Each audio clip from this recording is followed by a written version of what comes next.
say when you're in nature of any form, there is an energy that comes back, right? And that energy goes into the everywhere, and you are there. You're a different person, and you're having a drink. You're talking to people. You're making relationships. You're dancing. You're loosening up. You're coming back. You see it again. You're coming back. You see it again. You actually ask questions. You get engaged with, the gallery people there and actually talk about it. You hear the history. You maybe even do a silent auction bid on it. Ever you remember that piece of Dali or Picasso that you saw in that event? Right.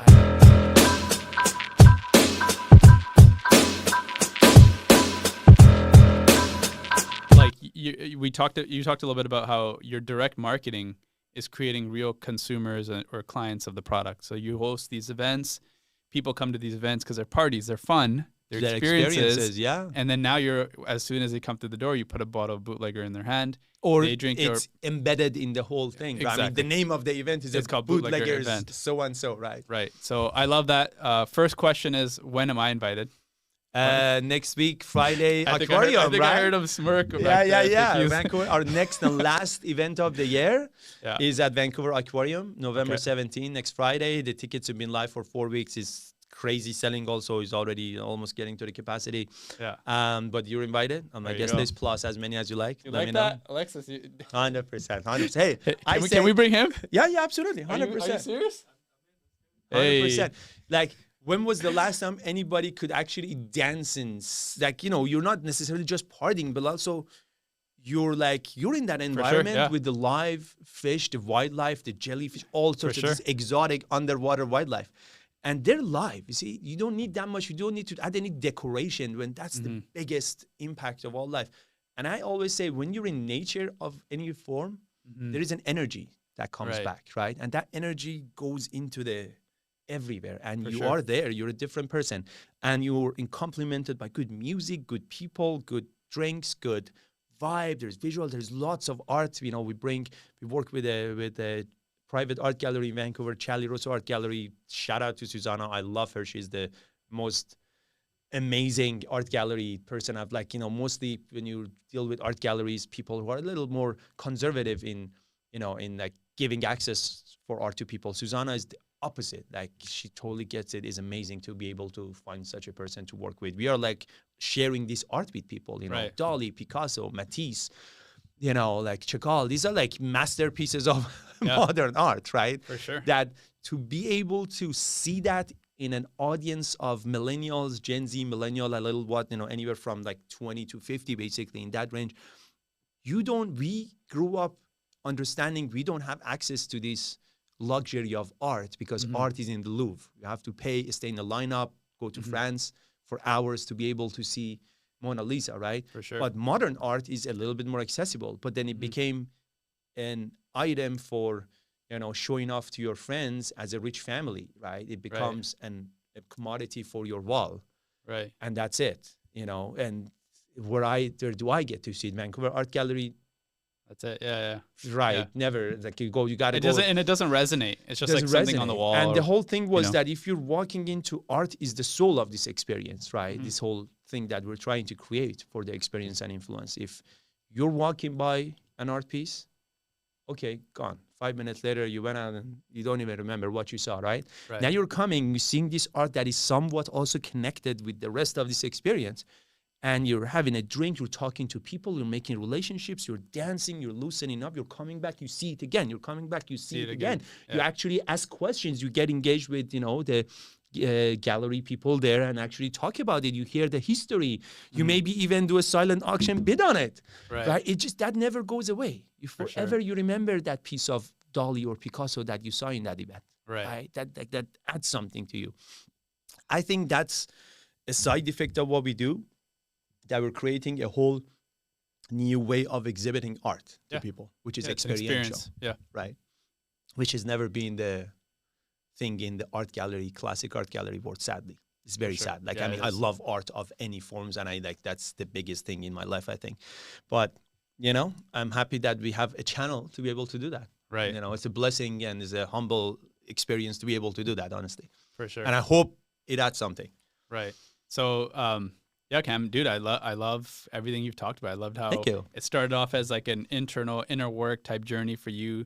then transitioned into business and your life and connecting the dots.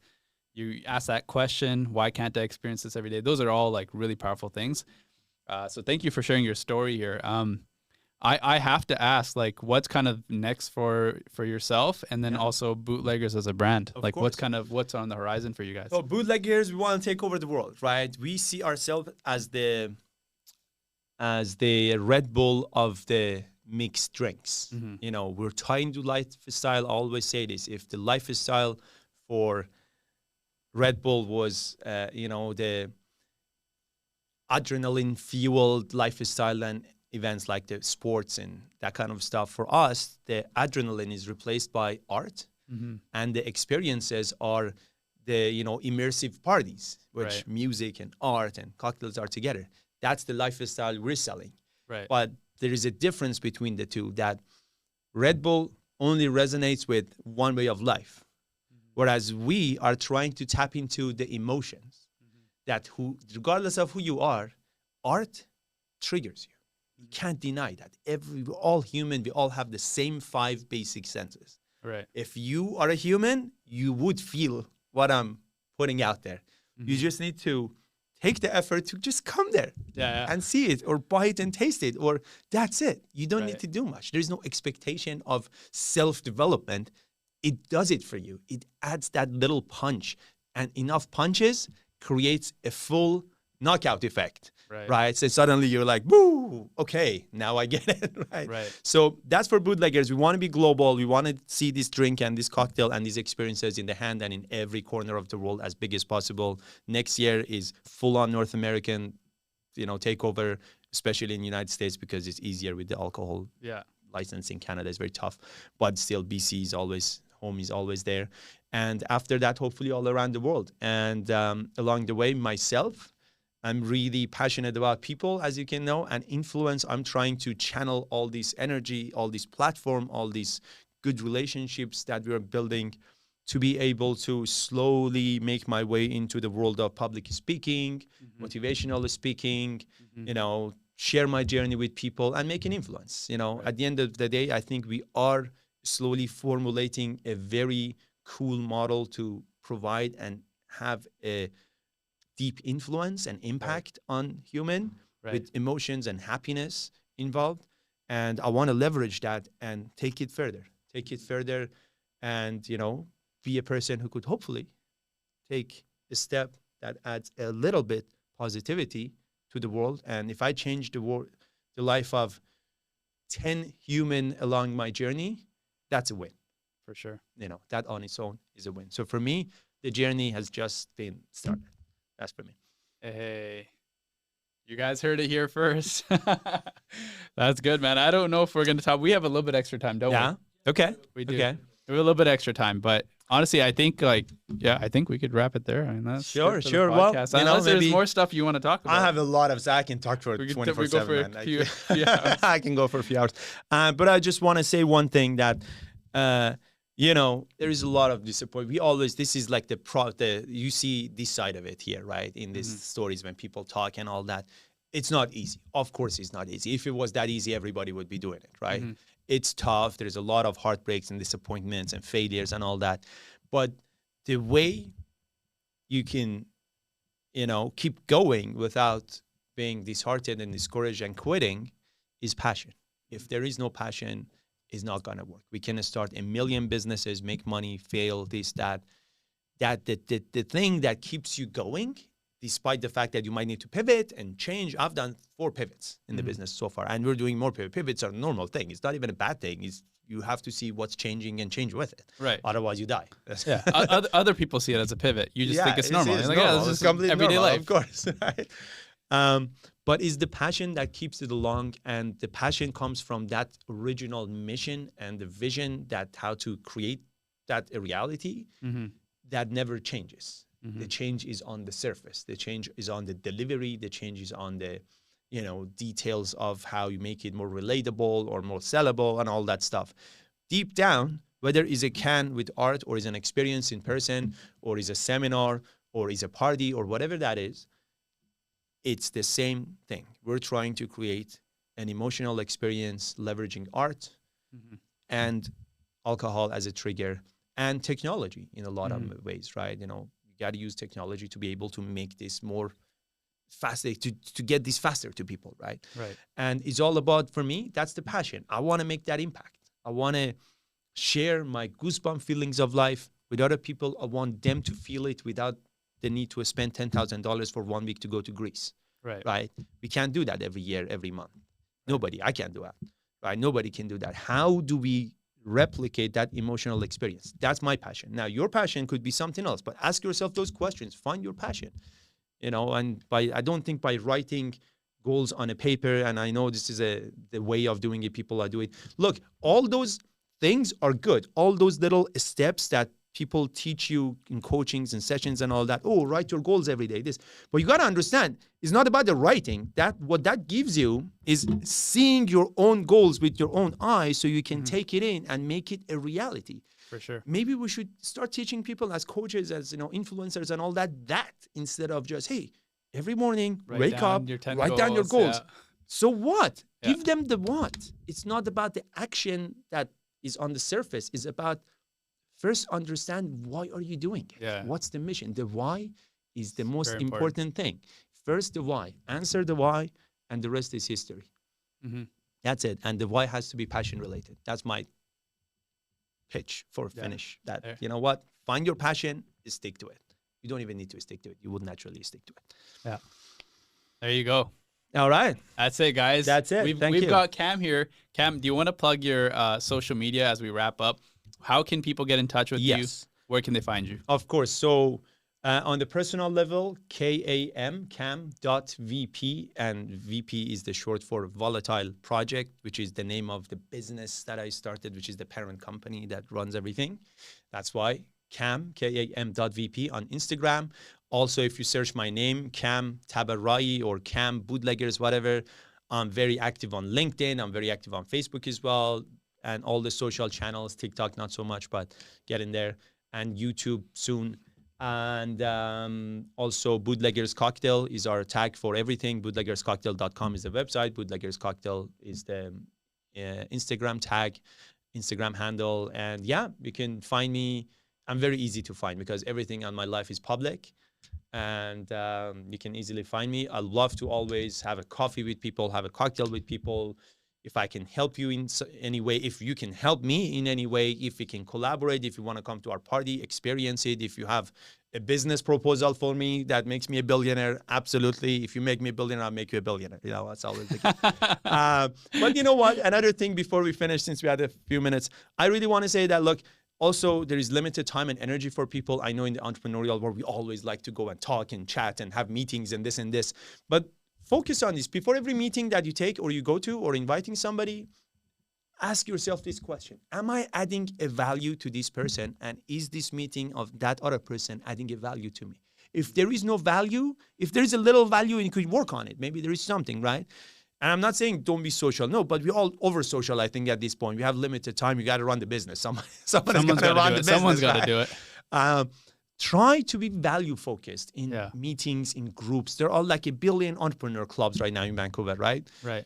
Like just going out and having tea or coffee or wine or pizza is not going to make a difference. The real relationship is ask yourself, what is the value? Why am I going there? What am I expecting? What can I bring to the table? Let's help each other, really help each other. Let's add value to each other. There is nothing faster in growth than having a collective energy behind it rather than a singular energy. So it's very important to be able to collaborate, team up, do things together, but be value focused. Otherwise, there's a lot of waste of time and energy for everybody, right? And we all need to work and make money to live. So, it's very important. And I love the excitement and enthusiasm in the entrepreneurial groups in Vancouver now. But now let's make it more targeted. Let's get to the fruits. I want to see the fruits coming out of it, right? And focus. And I think that's something that we can all, as entrepreneurs, work on it. I'm actively every day working on it, trying to pinpoint that value, bring it to the table, and receive it on the receiving side. Yeah, sweet. That's awesome. We've got a few minutes. So I'll do this, and then this is a question that came to my head as you were wrapping up. What kind of music do you listen to?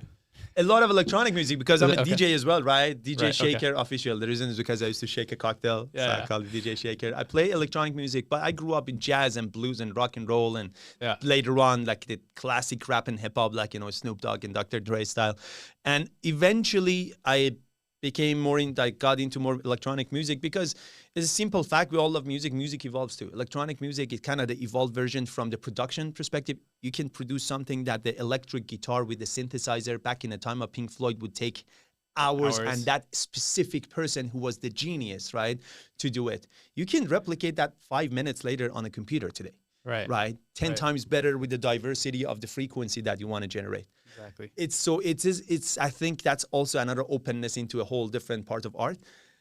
It's good to combine things. I used to play instruments myself. You know, I used to play classical guitar. Like that's how far deep in that side I was back in time. But I like electronic music. I like to play. I like to listen. Different forms.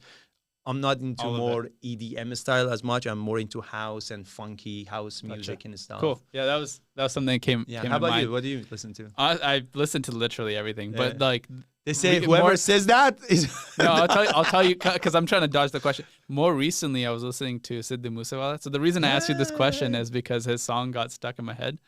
It's like a really deep song, and I was thinking about his story because he came in, you know, really changed the world with music. Yeah. And he became a politician, and then unfortunately, we know what happened with him. Yeah. So, it was just his song has been stuck in my head. But I listen to a lot of different types of music, mostly rap, hip hop, and then. And I think it's amazing. It's a diversity of you got to be able to understand it. So we have this game that Karn and I played on a few episodes. It's called the Rapid Fire game. Okay. So I will rapid fire, semi-rapid words at you.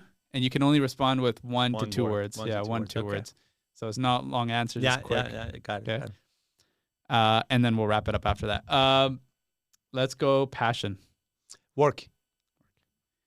Let's go bootlegger. Life. Let's go family. Life. Iran. Past. Engineering. Process. Yeah. Love.